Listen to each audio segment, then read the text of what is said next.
we began by affirming our constitutional mandate, our exclusive power to initiate all cases of impeachment. Nasa atin ang unang galaw, nasa atin ang direksyon, at hawak natin ang beat. Ngunit nabanggit din natin na malinaw ang limitasyon ng ating papel sa yugtong ito. Hindi pa ito paghuhusga. Our task at this stage is simply to determine probable cause kung may sapat na batayan upang magpatuloy. As Congressman Benny Abante stated, sisilipin natin kung may usok. Dahil kung may usok, tungkulin nating hanapin kung nasaan ang sunog.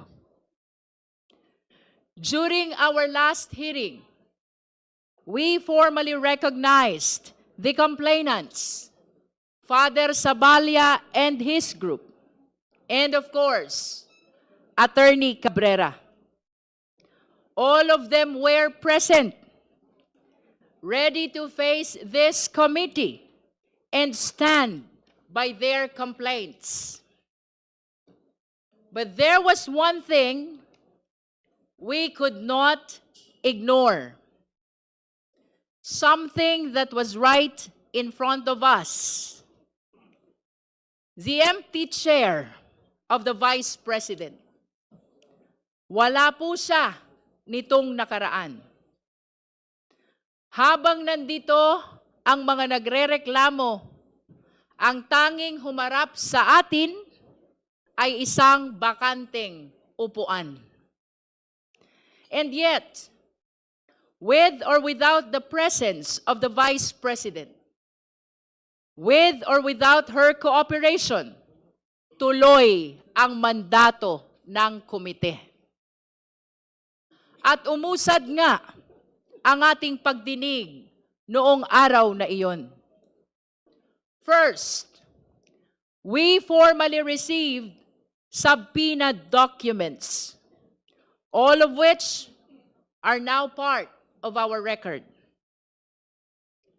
Second, we heard a statement of Ramil Madriaga, who testified for the very first time in a public hearing.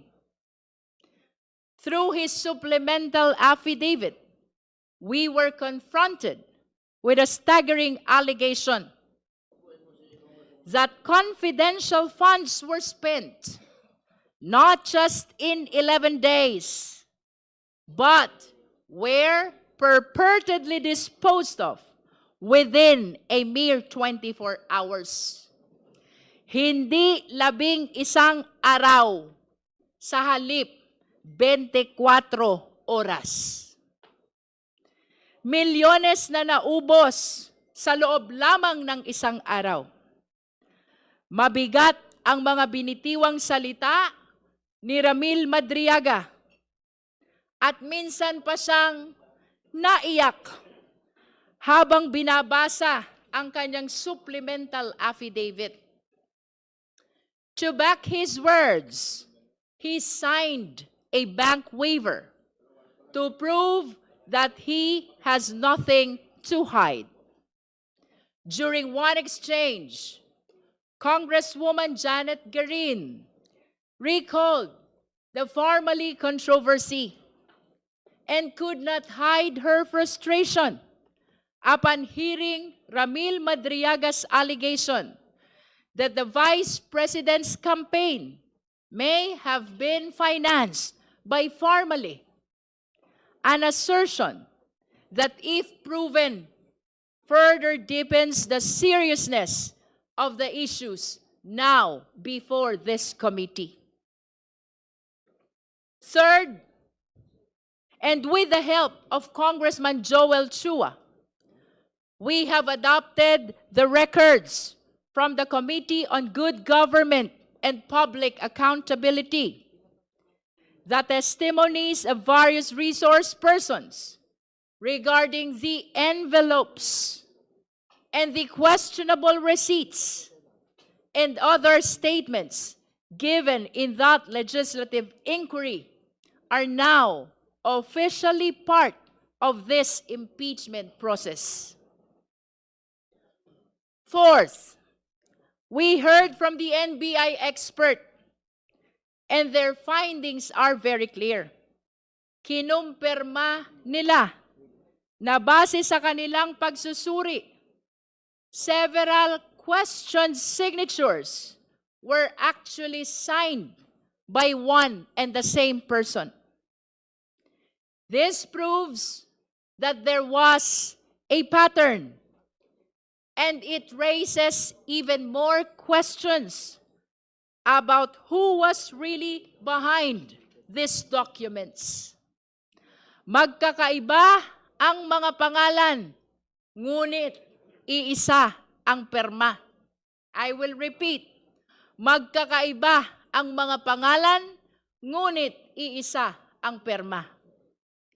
Fifth, we heard from a representative of the PSA who confirmed that several personalities appearing in the records have no corresponding entries in official civil registries. Kabilang dito ang kontrobersyal na pangalang Mary Grace Piatos na batay sa kanilang verifikasyon ay walang umiiral na PSA record. Si Mary Grace Piatos ay wala sa data ng PSA. Sixth, we heard from Attorney Gloria Camora of the COA, who confirmed that the Commission proper has resolved the Vice President's appeal on the notice of disallowance, effectively affirming that this allowance covering more than 73 million pesos. She further disclosed that the COA has issued 3 additional notices of disallowance, indicating continued deficiencies in compliance. These developments lend significant weight to the financial irregularities under examination. As noted by Congressman Chel Jokno and Congressman Antonio